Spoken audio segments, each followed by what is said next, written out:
Hello, beautiful souls, and welcome back to my channel. So, if you're in your 40s, 50s, or even 60s, and you feel like life is pulling you in a different direction, then this video is going to be for you. Today, we're going to talk about finding fulfillment after 40 and prioritizing your passions again. So, if you're interested in any of that, keep watching because this video is definitely for you.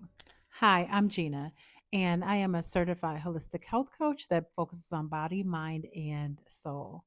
And so today we're going to focus on just that. I've been to the place in life where it is like I have given to so many people my entire life and what happened to me. And if you're even better, if you're going through menopause, it's almost like something just wakes up in your brain and it's like, wait, I've been just giving myself to everyone. And what about me? What about me? Like, what do I like to do? Where do I like to go? How do I listen? We're going to talk about it. So grab you some coffee, turn on a candle, get you some water, and let's have a little chit chat. It's no secret that more than 60% of divorces are initiated by women in their 40s, 50s, and 60s. And menopause plays a big role in that. Our thinking shifts, our priority shifts, and the dynamic of our lives, especially when the kids grow up and move out, becomes so different.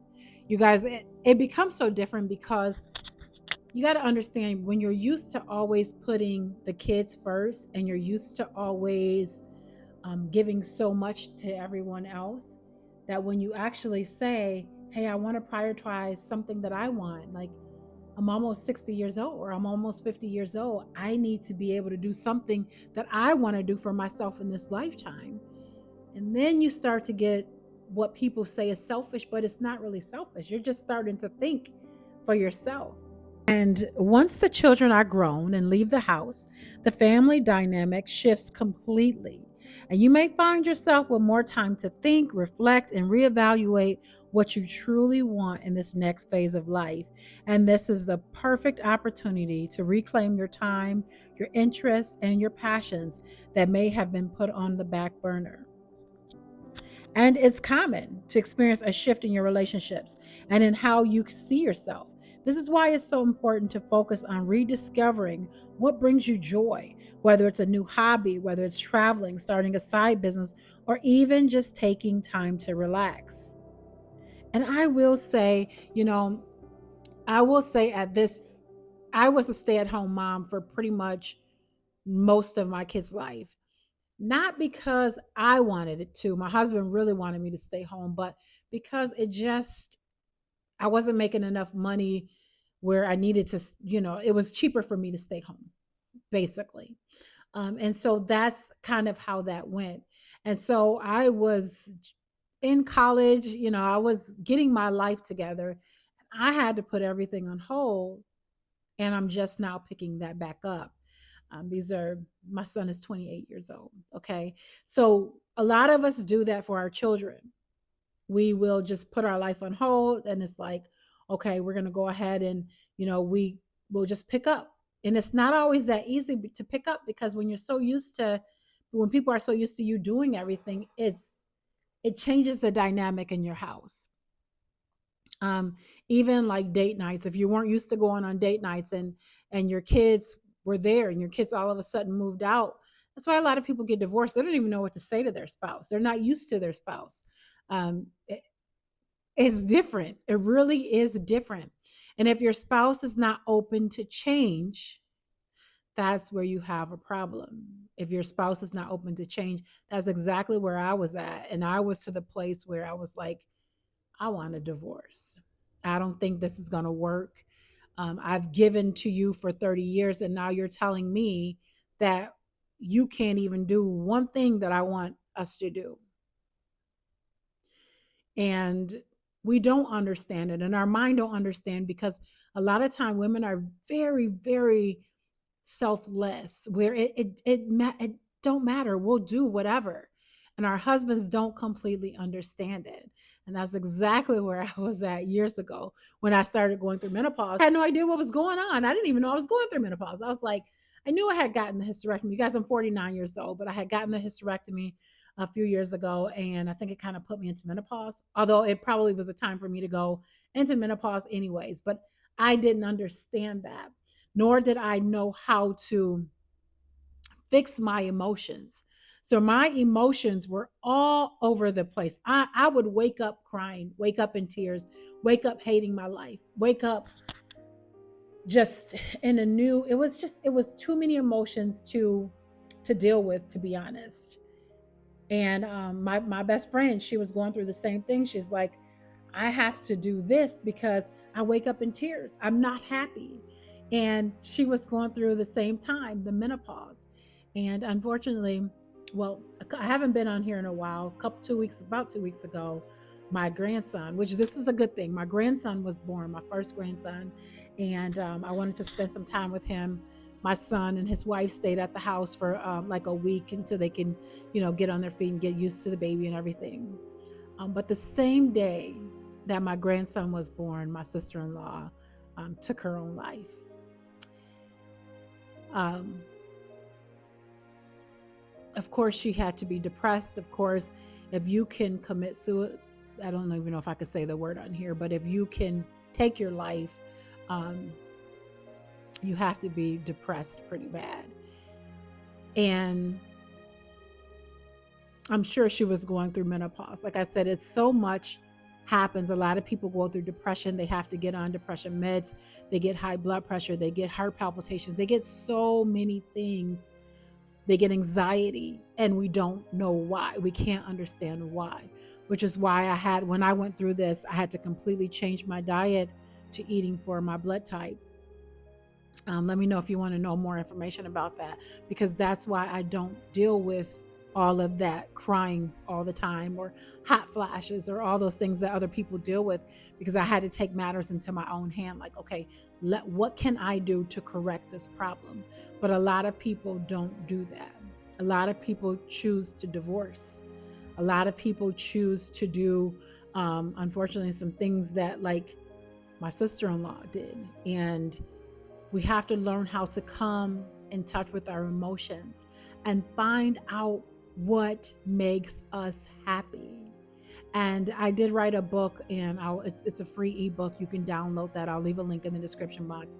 It talks about that, like you finding what makes you happy. Like, if you're retired, then what can you do now? Like, what can you do? Or if your kids are grown, you have all this extra time.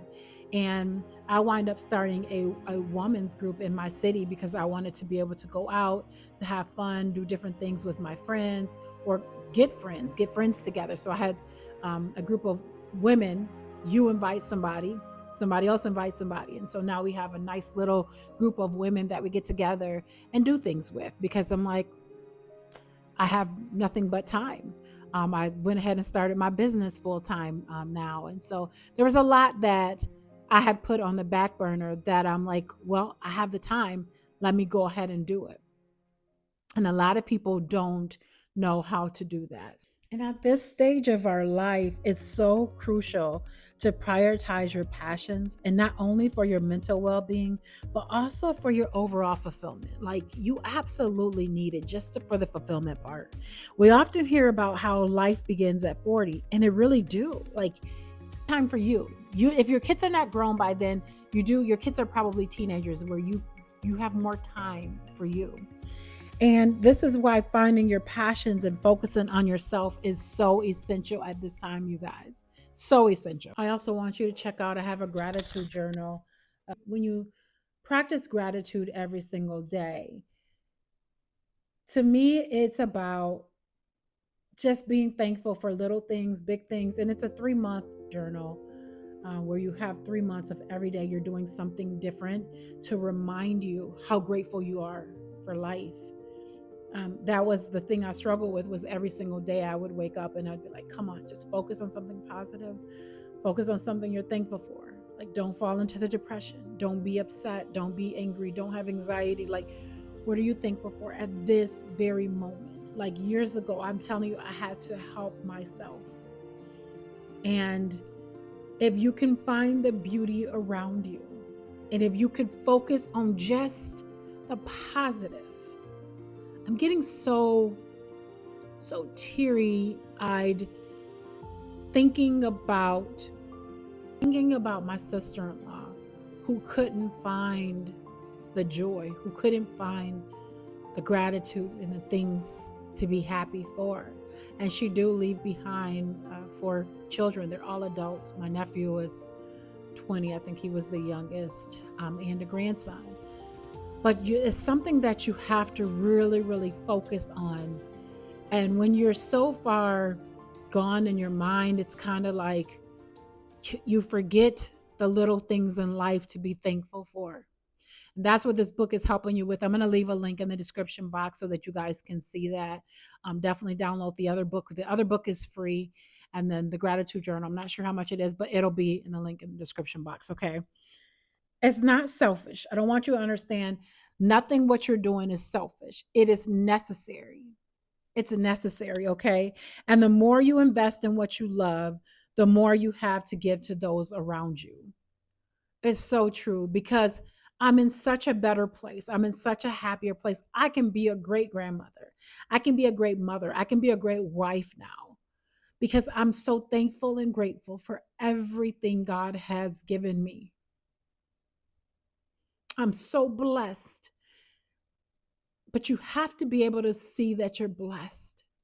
You have to be able to. One thing that I told my husband, I said, one thing I want to do is I definitely want to start traveling more. Now that we have time, we can travel, you know? So we were looking to move. That was the biggest thing, was that when we were at odds or whatever, the biggest thing was I live in Michigan and I can't take the cold weather anymore. It's horrible. And I don't like the snow and it's dangerous, and just getting into accidents and dealing with the winter and the snow. So I told my husband, I'm like, and he agreed to stay here until the kids were grown. Well, my youngest is 23, and I told him, we need to do this now. And he was so, well, I don't want to go. Well, I'm like, well, you shouldn't have told me that we were going to go. That was something that he had to compromise on, because I compromised on moving. I compromised on a lot of things. And this was one thing that I said, we're going to have to do, because I can't do this anymore. Like seasonal depression and all that type of stuff. And where I like to get out the house. I like it to be sunny. I can't do all of the, like in Michigan, we don't have a lot of sunny weathers, like sunny days. And so that was something that I really had to convince him to do. And so now, of course, he's on board, and we'll be moving hopefully next year. Once he finds a job in the South, we'll be moving somewhere and closer to my family. Most of my family are down South. And that's just something that I have to kind of remind myself to do, is to just be grateful and be happy for where you are right now in your life. I don't care what it is. I don't care what it is. Like, I don't care. You want to lose weight. I've been struggling losing weight. And, here I am, a certified holistic health coach, but I still deal with some things.